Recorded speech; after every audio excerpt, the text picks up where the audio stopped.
Hello students, welcome to the class. तो आज मैं आप सभी को एक बहुत ही इंटरेस्टिंग मेथड सिखाने जा रही हूँ जिसका नाम है फ्रूट बास्केट मेथड। अगर आप भी अलजेब्रिक एक्सप्रेशंस को ऐड करते वक्त अक्सर कंफ्यूज हो जाते हैं या फिर अलजेब्रिक एक्सप्रेशन के टर्म्स को ऐड करना आपको बहुत डिफिकल्ट लगता है तो ये मेथड आपके लिए बहुत यूजफुल होने वाला है। इस मेथड को सीखने के बाद आप बड़े से बड़े एक्सप्रेशन के टर्म्स को इजीली ऐड कर पाओगे। तो क्या है ये मेथड, चलिए सीखते हैं। लेकिन इस मेथड को सीखने से पहले आप मुझे एक क्वेश्चन का आंसर कीजिए। सपोज कीजिए मैंने आपको एक बड़ा सा फ्रूट बास्केट दिया है जिसमें बहुत सारे फ्रूट्स हैं। उस बास्केट में एप्पल्स हैं, मैंगोज हैं और ऑरेंजेस हैं। अब मैं आपको एक टास्क देती हूँ कि आप मुझे काउंट करके बताइए कि इस बास्केट में कितने एप्पल्स हैं, कितने मैंगोज हैं और कितने ऑरेंजेस हैं। तो क्वेश्चन मेरा ये है कि आपका फर्स्ट स्टेप क्या होगा। इस टास्क को कंप्लीट करने का फर्स्ट स्टेप आप क्या लेंगे, सबसे पहले आप क्या करेंगे, सोचिए और कमेंट सेक्शन में आंसर कीजिए। तो काफी इजी है। सबसे पहला टास्क आपका क्या होगा, बहुत बड़ा बास्केट है, बहुत सारे फ्रूट्स उसमें रखे हुए हैं, है ना, जो कि एप्पल है, मैंगोज हैं और ऑरेंजेस हैं। तो और मैंने आपसे कहा है कि इसे काउंट करके बताइए। तो सबसे पहले आप क्या करेंगे, पहले तो आप उन फ्रूट्स को अलग करेंगे, सेग्रीगेट करेंगे, है ना, एप्पल्स को अलग, ऑरेंजेस को अलग और मैंगोज को अलग। देन आप उनको काउंट करना शुरू करेंगे, है ना, और काउंट करके मुझे बता देंगे कि इसमें इतने एप्पल्स हैं, इतने मैंगोज हैं और इतने ऑरेंजेस हैं।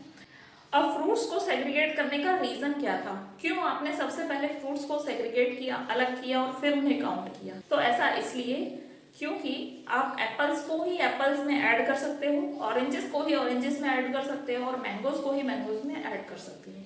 क्या एक एप्पल और एक ऑरेंज ऐड करके आप कह सकते हो कि ये दो एप्पल्स हैं? नहीं कह सकते हैं, है ना। एप्पल एक अलग फ्रूट है, ऑरेंज एक अलग फ्रूट है।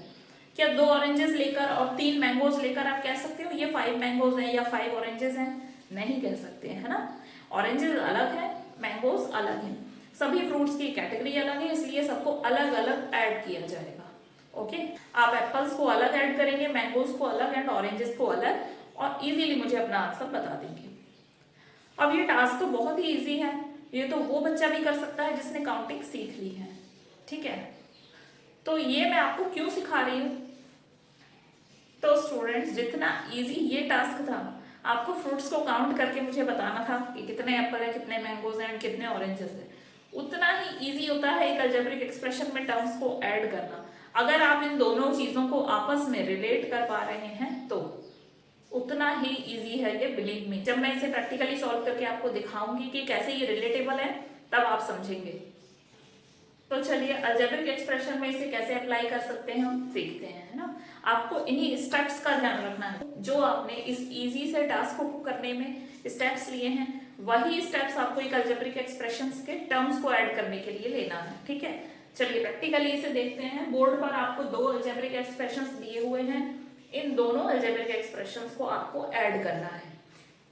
इस अलजेब्रिक एक्सप्रेशन के टर्म्स को आप एक फ्रूट के बास्केट की तरह देखिए। एक ये भी एक फ्रूट के बास्केट की तरह है जिसमें बहुत सारे फ्रूट्स हैं, ठीक है, कुछ एप्पल्स हैं, कुछ मैंगोस हैं, कुछ ऑरेंजेस हैं, और ज्यादा और टर्म्स दिए हैं तो आप और भी फ्रूट्स अज्यूम कर सकते हैं, ठीक है। अब जो इसमें वेरिएबल्स हैं जैसे एक्स एंड वाई, ये तो कांस्टेंट है, इन टर्म्स में दो ही वेरिएबल्स हैं। तो जिस तरह से फ्रूट्स को काउंट करते वक्त आपने फर्स्ट स्टेप क्या लिया था, सभी फ्रूट्स को पहले आपने सेग्रीगेट किया था, एप्पल्स को अलग, मैंगोज को अलग, ऑरेंजेस को अलग, वैसा ही आपको इधर करना है, ठीक।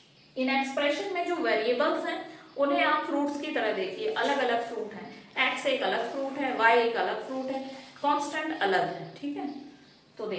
तो सबसे पहले आप सेग्रीगेट कीजिए, एक्स वाले टर्म्स को अलग लिख लीजिए, वाई वाले टर्म्स को अलग लिख लीजिए और कांस्टेंट्स को अलग लिख लीजिए। जिस तरह से हमने फ्रूट्स को सेग्रीगेट किया था, हमारा फर्स्ट स्टेप था, उसी तरह हम टर्म्स को भी सेग्रीगेट करेंगे। ओके, तो पहले हम 5x,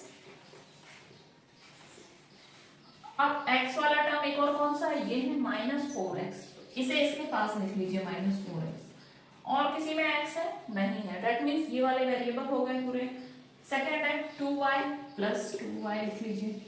और कोई ऐसा टर्म है जिसमें y है, ये है 6y, पॉजिटिव है ये +6y। ओके, नेक्स्ट है ये कांस्टेंट -3 लिख लीजिए। इसके साथ कोई और कांस्टेंट है, ये है +2, ये कांस्टेंट आप यहां लिख लीजिए, ठीक है। अब आपका फर्स्ट स्टेप कंप्लीट हो चुका है।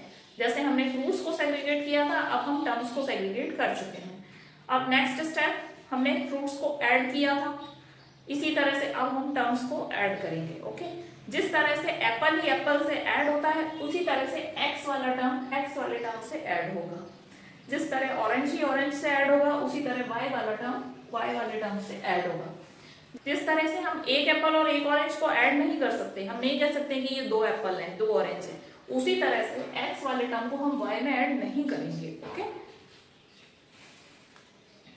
5x माइनस 4x, ठीक है, 5x में से 4x चले गए। x को अगर आप एक एप्पल की तरह व्यूम करो तो आप मान लीजिए 5 एप्पल्स में से 4 एप्पल्स चले गए, माइनस हो गए, तो कितने एप्पल्स बचे? एक ही एप्पल बचा। तो इसी तरह से 5x में से 4x अगर माइनस हो गए तो कितने x बचे? 1x। Next 2y plus 6y, मान लीजिए y क्या है? ऑरेंजेस है।